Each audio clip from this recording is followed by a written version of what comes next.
नारद मोह की कथा। नारद जी ने एक आश्रम में जन्म लिया था। उनकी माँ उस आश्रम की सेविका थी। नारद जी का बचपन ऋषि कुमारों के साथ खेल कूद कर बीता। ऋषि महर्षियों के संग ने उन्हें के मन में छिपी हुई आध्यात्मिक जिज्ञासा को जगा दिया और वे भी योग के रास्ते पर चल पड़े।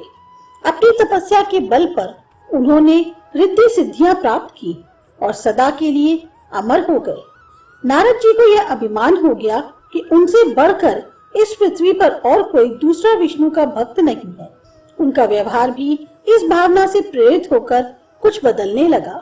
वे भगवान के गुणों का गान करने के साथ साथ अपने सेवा कार्यों का भी वर्णन करने लगे। भगवान से कोई बात छुपी थोड़ी है, उन्हें तुरंत इसका पता चल गया।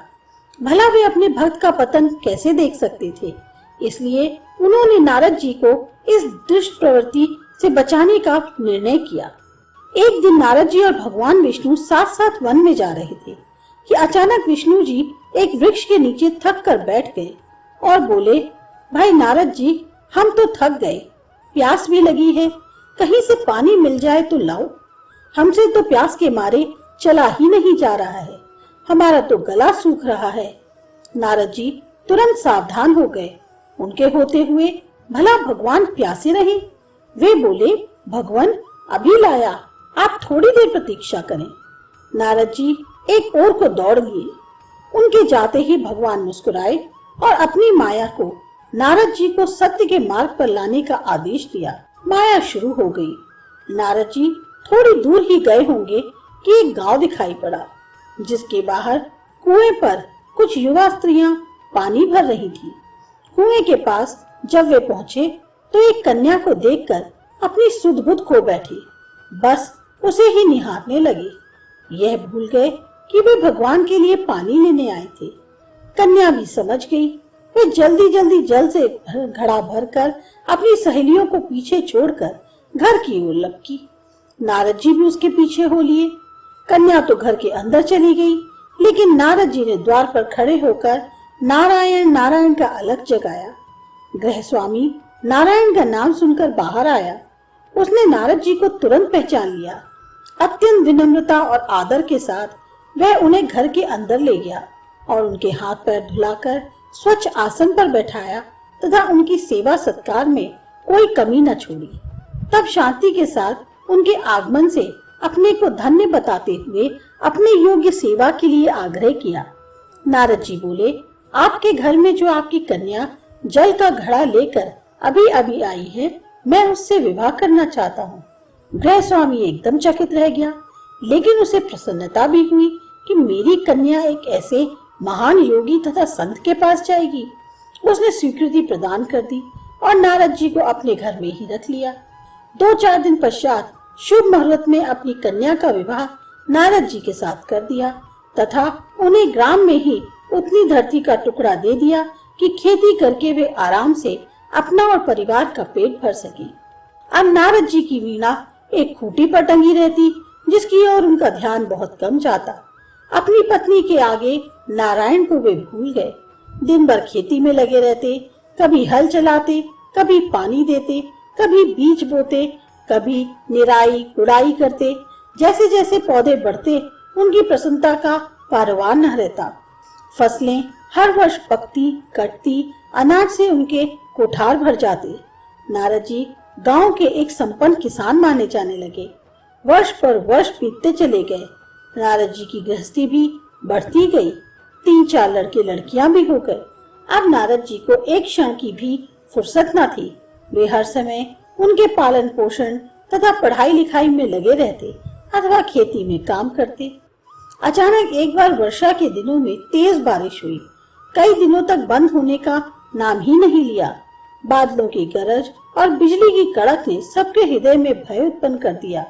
मूसलाधार वर्षा ने ग्राम के पास बहने वाली नदी में बाढ़ की स्थिति पैदा कर दी। किनारे तोड़कर नदी उफान पर थी। चारों ओर पानी ही पानी। कच्चे पक्के सभी मकान ढहने लगे। घर का सामान बह गया। पशु भी डूब गए। अनेक व्यक्ति मर गए। गांव में त्राही त्राही मच गई। नारद जी अब क्या करें?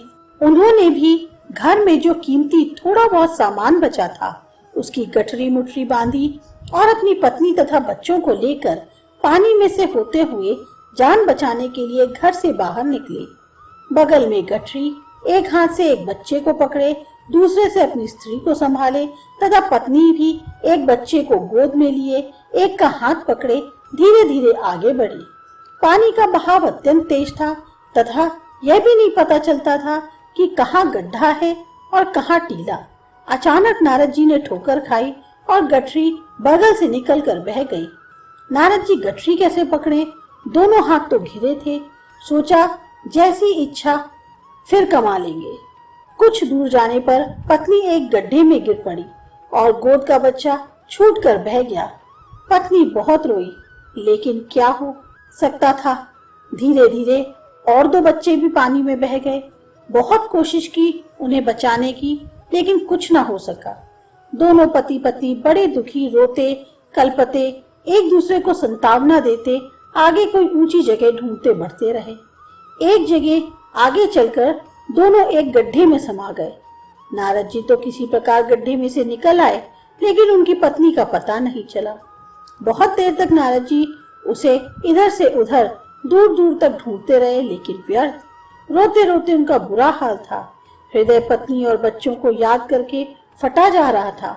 उनकी तो सारी गृहस्थी उजड़ गई थी।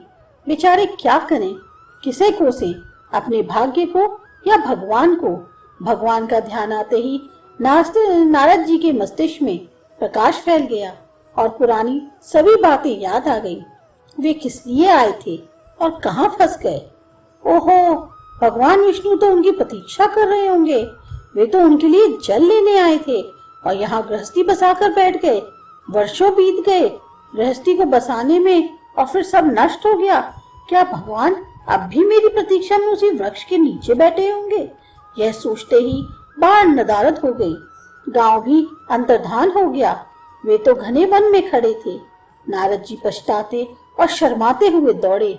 देखा कुछ ही दूर पर उसी वृक्ष के नीचे भगवान लेटे हैं।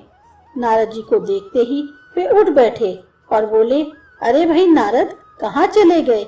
बड़ी देर लगा दी, पानी लाए या नहीं? नारद जी भगवान के चरण पकड़कर बैठ गए और लगे अश्रु बहाने। उनके मुंह से एक बोल भी ना फूटा। भगवान मुस्कुराए और बोले, तुम अभी तो गए थे, कुछ अधिक देर थोड़ी हुई है। लेकिन नारद जी को तो लगता था कि वर्षों बीत गए। अब उनकी समझ में आ गया था कि सब भगवान की माया थी, जो उनके अभिमान को चूर चूर करने के लिए पैदा हुई थी।